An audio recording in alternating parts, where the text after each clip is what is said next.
Jésus lui-même est le serviteur par excellence. Mais il s'est humilié lui-même en prenant une forme de serviteur, en devenant semblable aux hommes. C'est pourquoi Dieu l'a souverainement élevé et lui a donné le nom qui est au-dessus de tout autre nom. Ce qui veut dire que le chemin de l'élévation pour Dieu, ou le chemin de la grandeur, est le chemin de l'abaissement, est le chemin de l'esclavage, du sacrifice, est le chemin que Jésus lui-même a emprunté parce qu'il a pris une forme de serviteur. Il n'est pas venu se servir des hommes, mais il est venu servir les hommes. Il est descendu de son piédestal. Lui qui est Dieu prend une forme humaine, bien aimé, c'est s'abaisser à notre niveau. Jésus est donc le serviteur par excellence.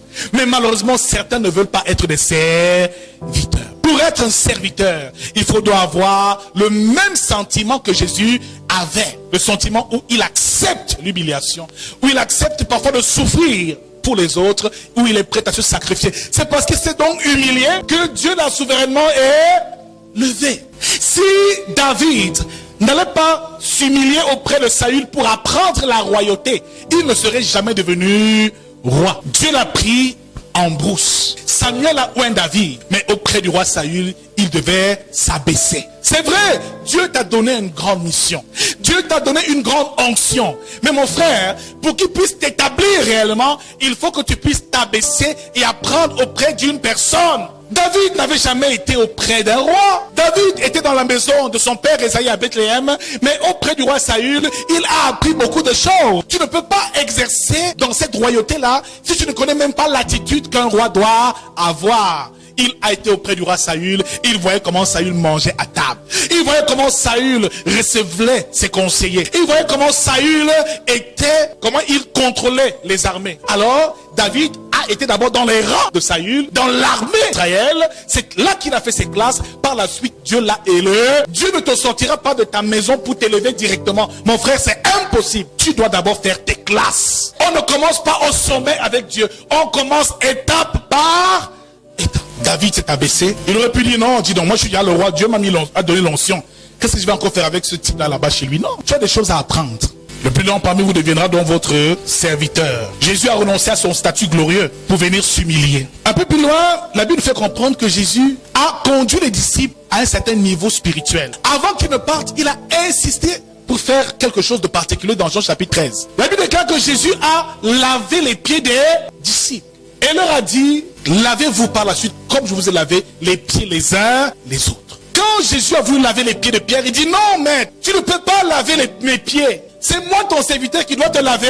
Laver les pieds d'un homme, c'est essuyer sa saleté, la saleté de ses pieds. Mon frère, si tu n'es pas capable d'essuyer et de laver la saleté de ton frère, ce n'est pas possible, tu ne peux pas servir. Parfois, il y aura des gens qui viendront avec toi qui ont des problèmes bizarres. J'ai peut-être un problème d'impudicité, parfois un problème d'homosexualité. Tu dois prier pour lui, que tu le veuilles ou non, qu'il soit prostitué ou brigand, tu dois prier pour lui. Tu dois prier pour lui. Sans le juger. De nos jours, nous ne pouvons pas pour ce genre de personnes dire, ah, c'est un homosexuel, qu'est-ce que je vais faire avec lui? Non, c'est une prostituée, qu'est-ce qu'elle vient faire? Non, on la juge, non, pardon, n'approche même pas l'église, tu es impur. Mais Jésus allait vers les prostituées, vers les Samaritains. Il a même demandé à une Samaritaine de lui donner de l'eau à boire, alors que les Juifs ne se mélangeaient pas à l'époque avec les Samaritains. Mon frère, si tu n'es pas capable de laver les pieds de ton frère, ce n'est pas possible que tu serves. De le soutenir dans sa souillure, de prier pour son salut chaque jour, de souffrir pour lui. Ce n'est pas possible. Bien aimé, le chemin de l'élévation dans le ministère est le chemin de l'abaissement, est le chemin de l'esclavage. Et comme l'apôtre Paul a été un esclave pour Christ, je déclare que tu dois aussi être un esclave pour Jésus-Christ. Nous devons cesser de vouloir être servis par les autres, mais plutôt servir, servir, servir. Et à ce moment-là, Dieu dira, oui, bon et fidèle serviteur, entre dans la joie de ton maître. C'est par rapport à ce qu'on a accompli sur terre que Jésus va nous récompenser. Quel service effectuons-nous en réalité pour les autres? Donc ce n'est pas ce qui compte pour toi qui compte aux yeux de Dieu. Ce n'est pas la prière que tu fais pour ta vie. Seigneur, bénis-moi, je vais le marier, je vais le voir. Ça ne compte pas pour Dieu. Ce qui compte, c'est la prière que tu fais pour les autres. C'est ça qui permet à Dieu de voir et de te mener dans la grandeur chaque jour. Seigneur, bénis-moi avec un mariage, un travail. Seigneur, je veux voyager. Seigneur, je veux me marier. Et papa, pardon. Tous les jours, tu fais la même prière, les choses n'avancent pas. Jusqu'au jour où tu comprendras que tu dois mettre ton talent au service de Dieu. Tu dois être utile aux autres. Tu dois prier pour les malades. C'est à ce moment-là que Dieu veillera sur toi. Ce qui intéresse Dieu, c'est le nombre de malades que tu guéris. C'est le nombre de personnes pour lesquelles tu pries. C'est le nombre de veuves et d'orphelins que tu visites. C'est ce que tu fais pour les autres qui t'élèvent aux yeux de Dieu. Ce n'est pas ce que tu fais pour toi-même. Donc les jeunes que tu prends pour ton élévation personnelle ne comptent pas aux yeux de Dieu. Mais les jeunes que tu prends pour ceux qui sont dans le péché, pour qu'ils sortent du péché, c'est ce jeune qui est agréable à l'Éternel. Nous nous prions dans ma famille, personne n'est converti. Mais tu n'as jamais jeûné pour ta famille. Tu jeûnes pour tes problèmes. Les problèmes de tes enfants, de ton mariage, de ta famille, ta maison interne, ton fils, ta fille, oui. Mais tu ne pries pas pour ces sorciers du village. Tu ne leur parles pas de la bonne nouvelle du royaume des cieux. Tu les juges. Mais c'est à distance que tu restes. Mon frère, celui qui veut être grand doit être le serviteur, doit servir et doit donner ce qu'il a de plus précieux et le mettre au service des autres au nom de Jésus-Christ. C'est à ce moment-là que tu seras le plus grand pour Dieu. Que tu auras accompli la volonté de ton maître. Que tu auras servi réellement ton maître. Mon frère, beaucoup pensent qu'ils servent Dieu, ils ne le servent même pas encore. Tu penses que venir à l'église, c'est servir Dieu? Venir à l'église, c'est pas servir Dieu. Tu t'assois, tu t'écoutes. Le culte, c'est pour qui? C'est pour ton éducation perso. Mais maintenant, c'est après avoir reçu la parole, les personnes à qui tu parleras de ce message, c'est à ce moment-là que tu accompliras le plan de Dieu, de ton maître. C'est que cet évangile, tu iras le communiquer aux autres, afin qu'ils soient édifiés. Tu reçois un culte comme celui-ci, toute la semaine, tu le gardes pour toi. Tu reviens dimanche prochain, tu es un chrétien médiocre. Ce qui compte, c'est de servir même. Donc beaucoup sont encore dans des situations où ils espèrent des grandes choses, mais ils ne servent pas. Combien de sœurs as-tu visité qui étaient malades? Personne. Combien de temps es-tu venu même, ne serait-ce qu'ici, t'occuper des orphelins de l'église? Ça ne t'intéresse pas. Combien de fois as-tu assisté quelqu'un endeuillé? Ça ne t'intéresse pas non plus. Mais généralement, nous avons une vie spirituelle tellement centrée sur nous, tellement égoïste, bien aimé, qu'on ne pense qu'à nous-mêmes. Mon salut, mon mariage, ma bénédiction, mon travail. Et ce ne voit ma situation, ma maladie, ma santé. Mon frère, tous ces le jour où tu commenceras à dire, Seigneur, même si je suis malade, je vais prier pour les autres pour qu'ils guérissent. Quand tu commenceras à développer cette humilité de servir même dans la souffrance, c'est à ce moment-là que Dieu t'élèvera au nom de Jésus-Christ. Et que les choses vont réellement changer pour toi. Mon frère, être serviteur de Dieu, c'est cela. C'est s'abaisser, c'est servir les autres. C'est ça qui compte aux yeux de son maître. Le serviteur doit faire la joie de son maître. Parce que Jésus, c'est ce qu'il est venu faire. Il n'est pas venu se faire servir, mais il est venu servir. Alors ici, nous verrons, avant de nous séparer, quelques caractéristiques réelles d'un serviteur de Dieu. Luc chapitre 17, verset 7, nous dit: qui de vous, ayant un serviteur qui laboure ou paie les troupeaux, lui dira, quand il revient des champs, approche-toi vite et mets-toi à table? Ne lui dira-t-il pas au contraire, prépare-moi à souper, ceins-toi et sers-moi jusqu'à ce que j'aie mangé et bu? Après cela, toi, tu mangeras et boiras. Doit-il de la reconnaissance à ce serviteur parce qu'il a fait ce qui lui a été demandé? Vous de même, quand vous avez fait tout ce qui vous a été ordonné, dites, nous sommes des serviteurs inutiles. Nous avons fait ce que nous devions faire. Donc ton esclave à la maison, quand il rentre des champs, quand il rentre, tu vas pas lui dire, mets-toi à table, je vais te servir. Non, non. Première caractéristique ici, que le Seigneur nous révèle, c'est que le serviteur travaille durement pour son maître. Il effectue, comment on peut dire, des travaux difficiles. C'est pour cela que vous voyez comment est-ce que les disciples, la tâche ne leur a pas été facile. Jésus leur a dit, n'emportez rien, ni de tunique, ni or, ni argent. Il dit, vous serez haïs à cause de mon nom, allez fuir de ville en ville, parce que vous serez persécutés. Parce qu'il leur a fait comprendre que la tâche n'allait pas être... L'apôtre Paul a souffert. Parfois, certains disciples, on les fouettait, on les met en prison. Ils ressortent encore pour prêcher en route. Pourquoi? Parce qu'ils sont des disciples, ils sont des serviteurs, ils sont des esclaves du Seigneur, mon frère. Ils travaillent durement pour leur maître. Parfois, les tâches les plus ingrates, ils acceptent de les accomplir. Parce que leur vie appartient à leur maître à présent. Il dit, renonce à toi-même. Perds ta vie afin de gagner Christ. Tout serviteur doit avoir la mentalité d'un esclave quand il sert son Seigneur. Doit travailler durement pour son maître, doit accepter certaines situations difficiles pour son maître. Quand on dit seulement à quelqu'un, pardon, mets le tennis, on va aller évangéliser, ça me dit, Seigneur, ouais papa, je suis fatigué. Seigneur même sait que moi, je n'aime pas la marche à pied. On n'a rien compris. Le service, c'est travailler durement. Il dit que ici, le serviteur laboure la terre. Il paie le troupeau. Par la suite, il rentre dans la maison où le maître se trouve. Il dit, penses-tu que le maître va lui dire, mets-toi à table, tu manges? Non, pas du tout. C'est ce que Jésus dit ici. Il ne dira pas, mais au contraire, il dira, prépare-moi à souper. Et ceins-toi, sers-moi jusqu'à ce que j'ai mangé et bu. Après cela, toi, tu mangeras et boiras. Donc après cette journée de labeur, mon frère, tu rentres. Il ne te dit pas, mets-toi à table. Il ne te récompense pas. Il ne te félicite même pas. Mais il te dit d'abord, prépare-moi à... Maintenant, quand je suis satisfait, toi, maintenant, tu peux manger. Que numéro 2, le serviteur, comme caractéristique, a le sens du sacrifice. Doit se sacrifier. Doit se donner de manière sacrificielle. Doit s'offrir. Ce qui veut dire ici qu'il sert à manger à son maître avant de manger lui-même. Il ne s'arrête et ne se satisfait que lorsque son maître est satisfait. Il se sacrifie. Que veut dire avoir ce sens du sacrifice? Que veut dire manger? Jésus l'a bien dit ici dans Jean chapitre 4 au verset 34 que ma nourriture est de faire la volonté de celui qui m'a envoyé. Lorsque les disciples lui disent, Rabbi, viens te mettre à table pour manger, il dit, ma nourriture est de faire la volonté de celui qui m'a envoyé. Mon frère, dès que tu deviens un esclave du Seigneur Jésus-Christ, tu n'arrêtes que lorsque Dieu te demande d'arrêter. Tu le sers jusqu'à ton dernier souffle, jusqu'à ce que le Seigneur soit totalement satisfait. Le serviteur doit être le dernier à quitter l'église. C'est quand toutes les chaises sont rangées que lui, enfin, il peut se reposer. Quand un frère a un problème, tu dois jeûner et prier pour lui jusqu'à ce qu'il soit guéri. C'est à ce moment-là que Dieu te récompensera. Il rentre du champ fatigué.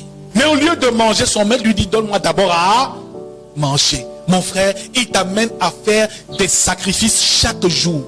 Je me souviens une fois, j'ai souvent fait ce témoignage. J'étais un jeune serviteur de Dieu et c'était une époque assez difficile pour moi parce que le Seigneur me faisait avoir un repas par jour seulement.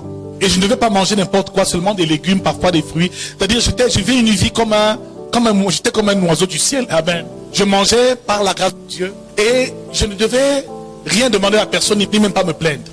Alors une fois, je me souviens, j'avais fait un jeûne de pratiquement 4-5 jours à sec, où Dieu m'a demandé de prier pour une situation d'une femme qui était possédée par un démon, un mauvais esprit. Après ce travail-là, je n'avais même plus de quoi manger chez moi à la maison. Par la suite, à la clôture du jeûne, Dieu a fait grâce, j'ai eu à manger. Au moment où je vais manger, mettre la cuillère dans ma bouche, le téléphone sonne. Allô, papa, c'est grave, ma soeur est sur le point de mourir. Pardon, viens tout de suite, viens vite. Je suis en train de rendre mon jeûne. Attendez, d'abord je mange et par la suite, je vais vous rejoindre. Papa, c'est urgent, elle agonise déjà. Je veux mettre la nourriture. Le Saint-Esprit me dit non, laisse la nourriture, va servir. Ayant passé plusieurs jours sans manger, il fallait marcher étant fatigué. J'avais une vieille petite voiture à l'époque. J'ai d'abord tchouqué pour démarrer parce qu'il n'y avait plus de batterie. La batterie était tellement faible qu'il fallait la tchouquer sur des kilomètres pour qu'elle puisse démarrer cette vieille roulotte. Et je suis arrivé dans ce lieu dans les coups de 23 heures. On dit merci. C'était une famille tellement pauvre. Je suis arrivé, elle est où la malade? Elle est couchée là-bas quelque part. Elle est effectivement en train d'agoniser. Je commence à prier.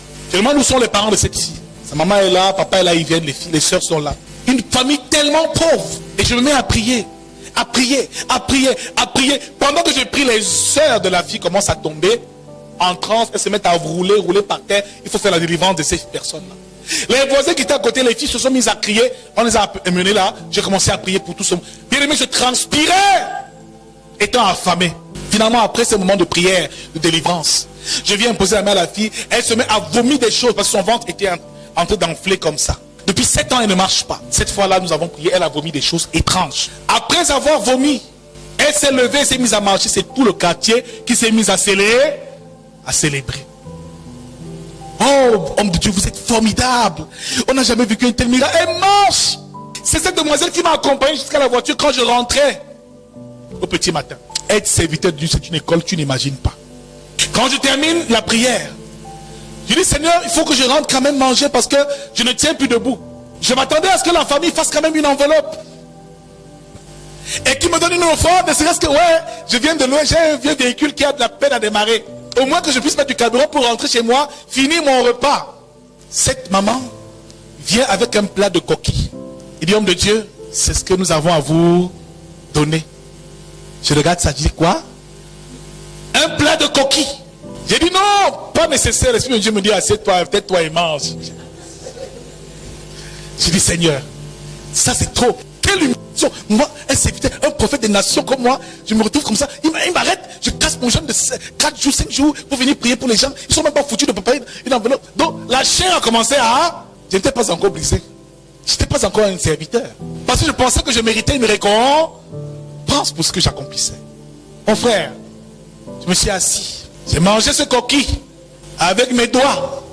Avec un plantain un peu bizarre à côté. J'ai dit, Seigneur, que ton nom soit glorifié. Il y avait trop de piment, je pleurais pratiquement. On m'a donné un verre d'eau non glacé. Pas glacé, mais non glacé. On dit, homme de Dieu, vous avez vraiment faim, hein, papa? La maman m'a dit, tu avais vraiment faim, homme de Dieu. Je dis que oui. Ça fait des jours, je n'ai pas mangé, mais que le nom de Dieu soit glorifié. Merci pour ce beau cadeau. J'ai dit, maintenant que je rentre, la fille qui était malade depuis 7 ans se lève. Elle dit, papa, merci, je vais venir vous voir à l'église. Votre église où à l'époque je travaillais dans une assemblée du côté de Mousso, là-bas de l'Omnisport. Et là, on va venir avec ma famille, mes amis et tout. On viendra vraiment vous voir parce que ce que vous avez fait pour moi, c'est merveilleux. Je dis, waouh, c'est vraiment merveilleux. Dieu est merveilleux. Au moment de partir, quand même, je savais que je n'avais pas assez de carburant dans la voiture. Je vais faire comment? Je pensais peut-être qu'il y aurait eu un dernier geste qui sauve, Seigneur. Peut-être ce père aurait changé les choses, au moins mon carburant, Seigneur. Je suis parti comme ça. J'ai démarré la voiture, Dieu merci, elle a démarré d'un coup. J'ai commencé une longue série de poids morts. Les chauffeurs savent ce que c'est que le poids mort. Quand tu dois passer de carburant, quand la voiture commence à faire comme ça, tu mets au poids mort, tu descends toutes les collines au poids mort. Frère, j'étais devenu expert en poids mort. Un moment quand la voiture ralentit, je descends un peu, je pousse un peu, je redémarre. Je remonte. C'était compliqué, très compliqué. Arrivé au quartier, il faudra enfin, même si je suis ici, après je peux arriver à la maison, la voiture gare, au bord de la route comme ça, je ferme les yeux, je dis, hé Seigneur, ça, ton service ici, c'est pas facile, hein. C'est là où je tourne la tête, je vois une maman, une femme qui parle, homme de Dieu, prophète, le taxi gare, je suis en train de voyager, vraiment, je fais comment? J'ai ma dîme, je peux vous donner ça là? J'ai dit, hein? J'ai une dîme pour le Seigneur, est-ce que je peux vous donner ça pour faire? Je peux pas venir dimanche. J'ai dit que, oui, tu peux donner, mais bon, je n'en avais pas besoin, mais tu peux donner. La voiture ne démarrait plus, parce qu'elle était en panne sèche déjà à cet endroit. Elle sort de son taxi, elle entre dans la voiture, elle sort une enveloppe, elle dit, papa, prie pour moi. Je prie, je dis, sois béni, elle s'en va. Quand j'ouvre l'enveloppe, je vois des billets de 10 000 alignés. Je dis, Seigneur, sois bien aimé, quand on est serviteur de Dieu, c'est le maître qui nous récompense.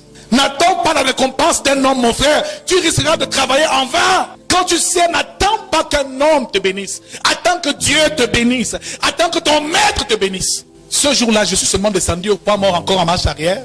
J'ai poussé, station, j'ai dit, mettez assez de car. La voiture a été traumatisée par 10 000 francs de carburant ce jour. Une voiture qui était permanemment en panne sèche, sur la réserve. Ce jour, les choses ont changé. Mon frère, le jour où Dieu veut vraiment te bénir, ne regarde pas ce que tu fais pour les autres. Sers Dieu, serviteur de Dieu, sers les hommes et laisse Dieu te récompenser. Jusqu'à ce que Dieu soit satisfait de ce que tu fais. Que Jésus dise Amen, bon et fidèle serviteur. Et c'est lui qui te récompensera. Ce n'est pas seulement là où tu as semé que Dieu va te récompenser. Mon frère, parfois, le ministère, il y a tellement de frustration. Tu paies le prix pour les âmes, tu souffres pour elles, mais les gens s'en foutent. Il y a parfois tellement d'ingratitude. Mon frère, cette ingratitude-là, c'est pour que tu comprennes que ce n'est pas les hommes qui doivent te bénir, mais c'est Christ. Regarde seulement à ton maître. C'est quand il sera satisfait, mon frère, que tu pourras jouir de tout ce dont tu as besoin au nom de Jésus-Christ. Alors travaille pour les hommes et sers-les fidèlement, sans rien attendre à retour, et laisse le Seigneur te restaurer et t'accorder tout ce dont tu as besoin. La récompense viendra, mais c'est quand le Seigneur sera satisfait. Il sert d'abord à manger à son maître, avant de manger lui-même. Donc tu es prêt à aller jusqu'à des sacrifices parfois terribles, pour sauver une âme, une brebis du Seigneur. Même quand tu es à bout de force, même quand tu n'as plus rien dans tes poches, sers. Même quand tu n'as plus rien à manger, sers mon frère. Sers sans te plaindre. Sers sans murmurer. Sers seulement. Et rends ton maître heureux. Rends Jésus heureux. Parfois certains ne sont pas bénis quand ils servent Dieu, parce qu'ils attendent tellement le retour des hommes. Ils attendent que les hommes leur fassent des compliments. Ils attendent qu'on te dise, oui, tu as beaucoup prêché aujourd'hui, parce que c'était bien. Non, ce qui m'importe, c'est que mon maître ait été satisfait du service que j'ai rendu. Je n'ai pas loué pour des hommes. Je n'ai pas adoré pour un homme, mais pour mon Seigneur. Quand David dansait, ce n'était pas pour plaire à quelqu'un, mais pour plaire à son Dieu. Sers jusqu'à ce que ton Dieu soit satisfait de toi. Fais-le et applique-toi avec tout l'amour. Sois patient et aime ce que tu sais. Car il dit, m'aimes-tu? Si tu m'aimes, paie mes brebis. Je vous amène au troisième point. Sers sans attendre une récompense ou des compliments, ou alors seulement des remerciements. de qui que ce soit. Il dit ici, doit-il de la reconnaissance à ce serviteur parce qu'il a fait ce qu'il était, ce qui lui était ordonné? Vous de même, quand vous avez fait tout ce qui vous a été ordonné, dites, nous sommes des serviteurs inutiles. Nous avons fait ce que nous devions faire. Donc, chaque fois, si tu as la mentalité d'un serviteur inutile, mon frère, quel que soit ce qui arrive, par rapport au ministère ou au service que tu as rendu, mon frère, n'attends pas la récompense d'un homme. Parce que ce que tu as fait, c'est ton devoir en tant que serviteur et esclave. Tout le monde veut avoir le mérite. Oh, j'ai bien loué aujourd'hui. Oh, ma soeur, tu as bien loué. Vous avez reçu gratuitement, donné gratuitement. Mais il dit aussi le vrai mérite son salaire parce que c'est son maître qui va le rémunérer. Il remet toujours à Dieu. Il y a un pasteur qui est tellement frustré chez lui dans son ministère. Chaque fois les sœurs viennent le voir, pasteur, pardon, prie pour moi, je veux le mariage. Il prie, les sœurs se marient. Mais aucune ne voit que le pasteur est célibataire lui-même. Alors il finit par prier étant aigri. À chaque fois que vous venez seulement ici me demander le mariage, moi-même, qui a même vu si je t'ai marié ou pas? Le pasteur est célibataire et le célibat pèse. Tous les jours il faut prier, donc personne ne trouve que je peux être un pasteur à sa dimension, un homme à sa classe. Pasteur, prie pour moi vraiment pour le travail que je sois béni, que j'ai de l'argent. Tu pries, pasteur, tu as de l'argent. Mais pasteur lui-même, est-ce qu'il a de l'argent? Ça peut frustrer. Si dans ta tête tu n'as pas la mentalité d'un serviteur inutile, tu iras de frustration en frustration. Et tu ne seras jamais béni parce que le maître ne sera jamais heureux.